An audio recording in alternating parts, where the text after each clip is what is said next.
Исәмсез балалар, бүгенге дәресебезнең темасы яшьтәшләр белән мөнәсәбәтләр.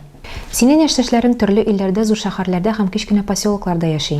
Синең кебек укаларда үсәләр, белем туплыйлар, бәлик булалар, тормышны таныйлар. Синең кебек укаларда үзләре һәм башкалар турында фикер йөртәләр. Яхшылык һәм явызлыкны ни икәнен аңлыйлар, һәр кешеләрнең арасында яшәргә өйрәнәләр.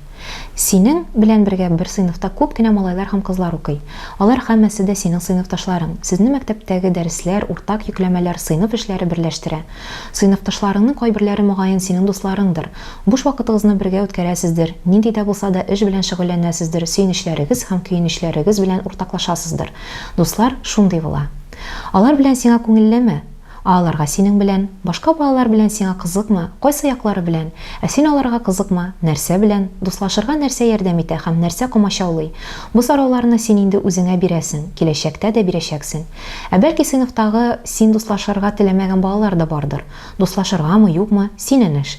Ләкин бу аларны рәҗитергә, алардан көләргә, алар белән сөйләшмәскә һәм кирәк чакта ярдәм кулы сузмаска дигән сүз түгел. Син инде дус, иптәш, дус дигән бик матур сүзләр элек хәзерге мәгънәдә генә кулланылмаган. Кайбер галимнәр фикеренчә, иптәш, товарищ сүзе товар терминыннан килеп чыккан.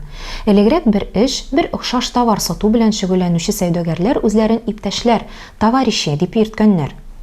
Кайвакыт аларга исән калу, ачлыктан, салкыннан, авырулардан котылу өчен үзара ярдәм кирәк булган. Соңрак иптәш сүзе сугышчан кордаш дигән мәгънәле аңлата башлаган. Рус сүзе друг, другой сүзеннән килеп чыккан, ягъни башкага охшамаганчы дигәнне аңлаткан.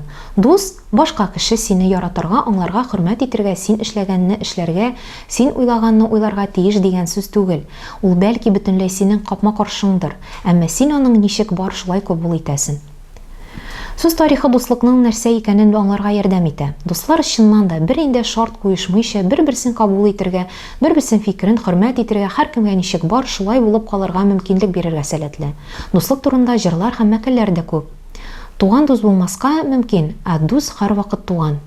Дуслык байлыктан кыйммәтрәк. Йөрәк канаты булырдай дусларның онытма. Дуслык булса, яшәр гомергә бөтен җир шарында тынычлык. Балалар, сез дуслык турында нинди җырлар, нинди мәкаләләр беләсез? Балалар, бүген без сезнең белән дәрестә дуслык турында фикерләшеп алдык. Теория өлешебез тәмам. Киләчәк дәресләребездә көтәбез.